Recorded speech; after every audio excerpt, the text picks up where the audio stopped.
Hello, baseball fans. Welcome to the Buster Ball Podcast. My name is Billy B. Today, the San Francisco Giants took on the Colorado Rockies in front of 37,700 or 536 people. The Giants were victorious 4-0. They scored 4 runs on 7 hits with no errors, and Colorado had no runs, 5 hits, and 1 error.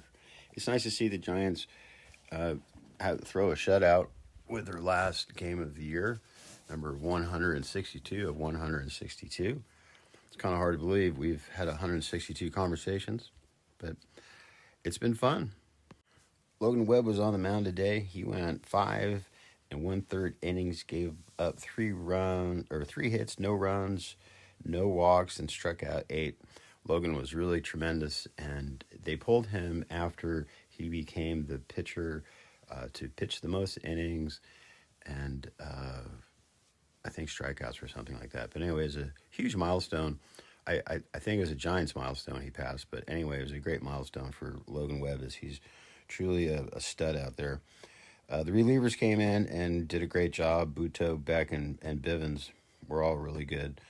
The Giants did not give up any home runs, obviously, because they shut them out.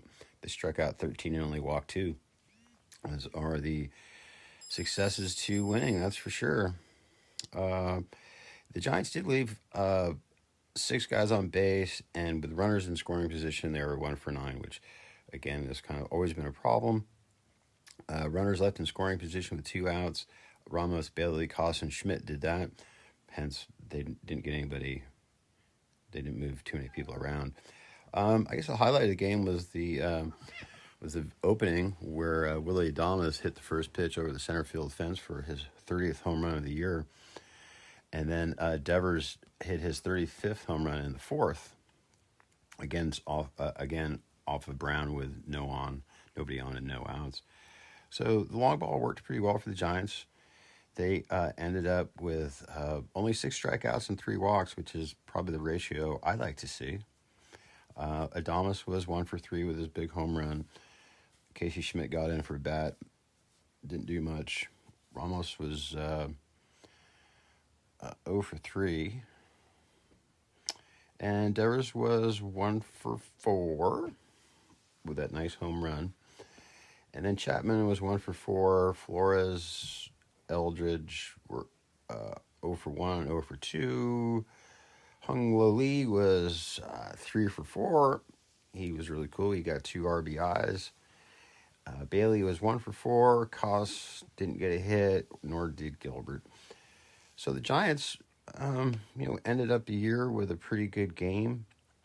It was great to see them get to 81 and 81, which is 500 for the year. We all would have liked to see a little better performance, but it is what it is. The Giants missed the playoffs again, and they just try to regroup and get ready for next year. It would be wonderful if Verlander came back. I think he was a super big help for the team. They don't really have too many spots that need to be fixed. I do believe, though, that they need to address their hitting approach in games, and that's probably an area that they'll fix in the offseason, I would imagine. The Giants really do need to be more of a contact hitting squad. I would really like to see them hit more doubles off the center field wall or right field wall or left field wall or whatever. Doubles always lead to home runs.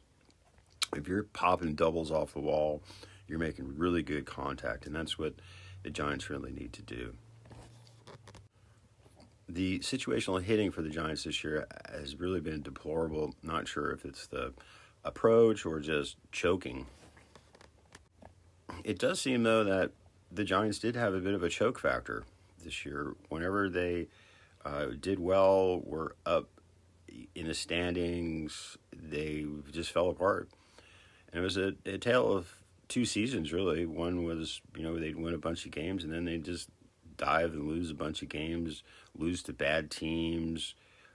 It was just really bad news, and I don't know what causes that. I just think it's a lack of preparation.